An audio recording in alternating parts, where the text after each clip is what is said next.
presse en danger au Cameroun, péril sur la liberté d'expression au Cameroun. Depuis quelques semaines, les fondamentalistes du pouvoir déploient un harcèlement sans retenue contre la télévision privée Equinox. Des pressions sont mises sur l'un des rares médias qui ne souscrit pas à la pensée unanimitaire de Yaoundé. Le régime ne cesse de multiplier des notes d'observation contre le média. Ce n'est peut-être pas la première fois, mais cette fois-ci, les choses sont un peu plus agaçantes et révoltantes pour nous autres qui suivons de près la vie du média. Nous pensons que cette pression rentre dans un processus qui vise la fragilisation de ce média critique avant les élections présidentielles. À coup sûr, il leur faut éliminer très tôt ces médias qui ne souscrivent pas à la pensée unique de l'ancien parti unique.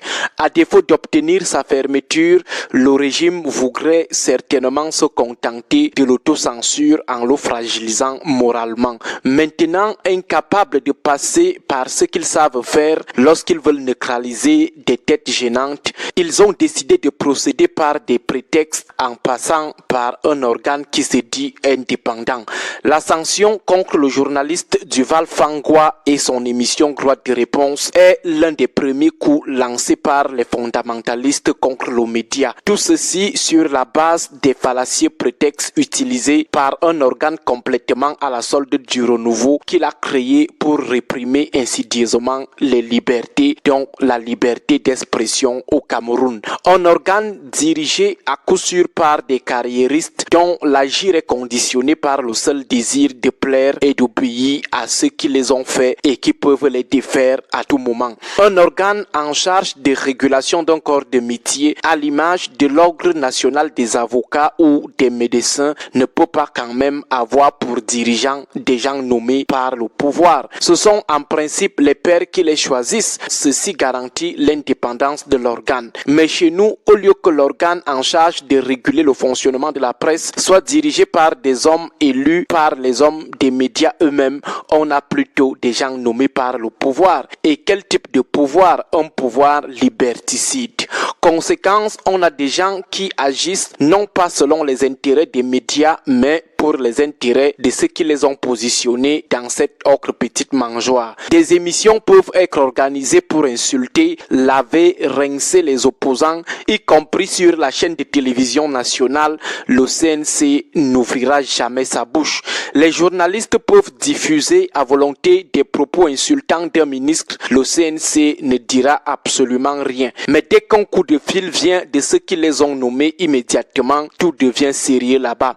Parlons de la sanction contre Duval Fangwa et de son programme. Et là, ça n'engage que nous, ce sont nos analyses et commentaires personnels. On va tenter une reconstitution du scénario ayant abouti à cette décision. Comme nous le rappelions, un projet de neutralisation du média le plus critique du Cameroun est pensé et nourri à l'occasion des élections de 2025 et après. Il faut donc des prétextes. Le prétexte, dans le cas d'espèce, c'est l'émission Droit de réponse du 7 juillet 2024 qui avait sur sa table deux thématiques gênantes pour le régime. L'homosexualité de la fille unique du président et la sortie désobligeante et insultante du ministre de l'administration territoriale à l'endroit de deux opposants. Equinox est la seule chaîne de télévision ayant organisé un débat sur la fille du président. Pour Yaoundé, c'est un terrible crime. Il faut saisir le prétexte et surtout riposter. Selon nous, il fallait donc demander aux médias d'apporter les preuves que la fille du président est dans ces choses-là. Heureusement pour le média, avant que la convocation ne lui soit acheminée pour ce reproche, la fille du président elle-même confirme officiellement sa position à travers une interview accordée au journal Le Parisien. Donc ce prétexte est mort, mais entre-temps, les réseaux qui tiennent le CNC ont déjà mis la pression sur les dirigeants pour agir. Coincés, ces dirigeants sont obligés de se rabattre sur une affaire ni tête ni queue, l'affaire du ministre de l'administration territoriale. Le reproche fait aux journalistes, c'est d'avoir laissé les panélistes dire que le ministre de l'administration territoriale souille la fonction ministérielle avec ses attaques de bas étage contre les opposants qui sont d'abord des professeurs d'université et députés, des hommes respectés et respectables dans ce pays. Et aussi d'avoir parlé d'un autre ministre qui insulte régulièrement les Camerounais sur les réseaux réseaux sociaux.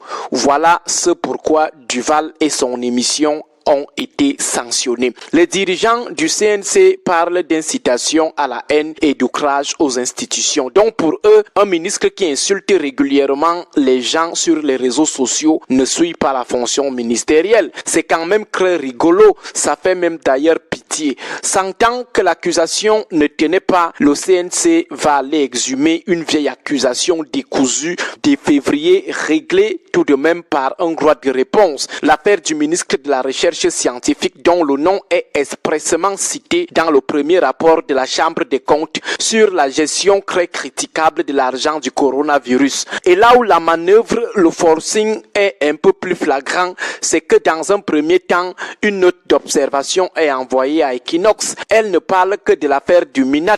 2 jours après, sans un nouvel antécédent, la note d'observation est curieusement transformée en convocation et sentant qu'elle est vide, le CNC va aller exhumer une affaire close en février. Certainement, les réseaux qui tiennent les dirigeants du CNC l'ont menacé d'avoir envoyé une note d'observation en lieu et place d'une convocation qui leur permettrait de commencer à régler leur compte à un média qu'ils comptent neutraliser avant la présidentielle. Voilà donc le CNC qu'on dit être indépendant avec des hommes qui peuvent agir souverainement. Voilà des accusations insolites utilisées pour abattre un média blacklisté. Mais ce qui nous désole, nous autres, dans cette affaire, c'est le manque de personnalité de beaucoup de personnes en charge des structures dites indépendantes au Cameroun. Néanmoins, la retourne. Un jour, nous nous regarderons dans les yeux dans ce pays. Beaucoup, toute honte bue, seront incapables de dire un mot. Les petites mains de la dictature. Bonne journée à vous tous. La situation de Duval et droit de réponse, c'est une situation qui nous intéresse nous tous. Parce que lorsque le Minat était sorti, le CNC a également sorti, il semblerait qu'elle avait déjà pris cette décision, même si elle avait annoncé les menaces que les journalistes qui ne respecteront pas seront punis. Mais après cette analyse que tu viens de faire, il en est clair qu'avant ces menaces-là, elle savait déjà quels médias et quels journalistes elle devait épingler. C'est ça la réalité d'un pays qui a opté pour le totalitarisme, totalitérien. C'est-à-dire, lorsqu'on cherche la pensée unique, on est obligé de procéder de la sorte. Il vous souvient qu'il y a une chaîne que lorsque son patron était encore en liberté, ils ont plusieurs fois été sanctionnés, mais ils n'ont jamais respecté. C'est Equinox que chaque fois lorsqu'on les sanctionne, il se plie à la décision. C'est un choix. Et régulièrement, je suis cette chaîne-là. Et le journaliste vedette de cette émission a l'habitude de dire qu'ils ne se plieront jamais aux musulmans de cette CNC-là.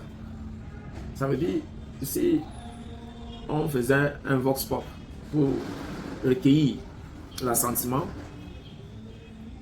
des journalistes sur cette question-là, il est clair que plusieurs vous diront qu'ils ne sont pas toujours d'accord. Je me rappelle, sur STV, il y a le professeur Xavier Lissé qui avait appelé le CNC un machin. Alors, la journaliste s'est offusquée, mais il a dit sa langage, il a procédé en expliquant ce qu'il sous-entendait par machin. Il avait dit que si, comme par le passé, certains médias qu'on sanctionne ne respectent pas la sanction, qu'est-ce que le CNC peut faire? Ils n'ont pas les mesures de renforcement de leurs décisions. Et comme tu as laissé découler dans ton analyse, Aristide, c'est que le seul fait que les patrons de ces différents organes pourraient normalement organiser la vie des corporatifs devrait émaner de leur personnel à travers des assemblées électives, mais qui, curieusement, sont tous nommés, et c'est d'ailleurs le cas également avec l'ECA. Il est clair que lorsque ces organes prennent des décisions, les décisions le plus souvent n'engagent qu'eux-mêmes. Ça n'a vraiment, mais alors, rien à voir avec les praticiens qui, en réalité, à un niveau, sont des professionnels, font un certain niveau de cri sur le volet et reçoivent que des meilleurs, envoient des sujets beaucoup plus tôt pour permettre à tous ces acteurs-là qui viendront débattre autour d'un sujet de rester dans le cadre légal. C'est la même chose avec les camps lorsque tous les analystes du haut de leurs études convoquent toutes les théories qu'ils auront appris pour appeler à l'attention du gouvernement les dangers qu'elle court en muselant la presse, la liberté d'expression, mais surtout en restreindre les activités des partis politiques. Elle fait sourd d'oreille. Là, c'est également un choix. Donc, c'est la façon dont une dictature fonctionne. C'est-à-dire, elle opère en obligeant les gens à avoir une pensée unique. Quant à la fille, quant à Brenda Dia, le code pénal, article 43, section 3, section C, hein, l'homosexualité est pénalisée au Cameroun. Mais depuis la sortie de Brenda Dia, beaucoup de chaînes n'ont jamais parlé de ça. Equinox, au lieu d'être décelée avec un trophée, elle est plutôt punie. Et c'est cette double standard face à la justice que les fondements même de la démocratie ne tiennent plus. Ne l'oubliez jamais, l'état de droit est un fondamental sans lequel la démocratie ne peut pas exister. Quand on va rester au milieu, au Conseil des Nations, c'est parce qu'on continue à se présenter comme un pays démocratique. Et si on a tout fait pour les au pied, les principes de cette démocratie-là, il n'y en a que 3. Le respect de la loi, l'élection, c'est-à-dire la transparence et la participation des élections, et naturellement la séparation des différents pouvoirs. Sans ces 3 principes, il n'y a pas de démocratie.